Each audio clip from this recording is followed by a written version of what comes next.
Hello there. In this video I'm going to look at the things that I think Audi have got wrong about the Q4 E-Tron.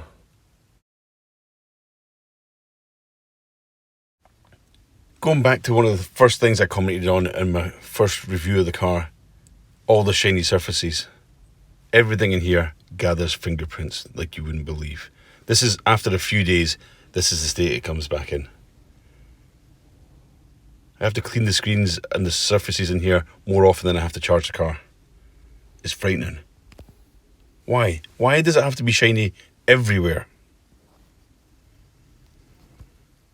Next up, the Frunk that isn't a Frunk. This is an MEB platform thing. There's plenty of space under there. Why couldn't they just rearrange things a little bit to give you some space under there, even if it was just a little bit of cable storage? The next one is weird specking. 20-inch rims, yes. Chrome and shiny bits, yes. Tinted rear windows, yes. Rear parking sensors, yes. Front parking sensors, no, let's just put some plastic things in their place. Reverse camera, nah, let's not bother with that. Even down to little things, like unless you buy the Matrix LED headlights, you don't get the sweeping indicators, you don't get a light up light bar. One fog light and one reverse light. Really? It's a 47 grand car. It's the same at the front. Standard indicators, no sweeping indicators because you didn't spec the Matrix LED lights. I get this is a spec issue.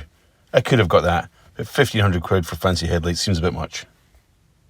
If you've watched my other videos, you'll know I love the virtual cockpit and the MMI screen, but occasionally you get the random messages popping up, like the SOS one. I've had the power system one. Today it was telling me that I've done a border crossing into the UK, which is unusual because I've never left the UK for like 15 years. But my biggest bugbear is this. Every single time you start the car, this privacy message, which you can't get rid of. There's nothing in here that gets rid of this message. It just comes up every single time you start the car and you've got to hit OK. Also, the app. Really limited. All you can do is set a maximum charge amount. You can do the climate control and set a timer for that. And you can view your battery status and charging status. And then you can go read the manual or see the spec of your car. That's it. I've had this car since early November 2021. We're now almost into September 2022. There was talk of an update before this car arrived. There was a press release at the start of the year that said a software update was coming, and still no sign of it at all. Similar situation with the app. They keep saying they're going to update bits on the app. They give you little things like you can have night mode, but they're not actually adding any functionality. Really disappointing. None of these things affect the way the car drives or my enjoyment of the car as such. They're just little niggles really. But given the cost of the car, you'd expect Audi to be on top of the game, and for some of these things, I don't think they are. Anyway, that's all I've got for you today.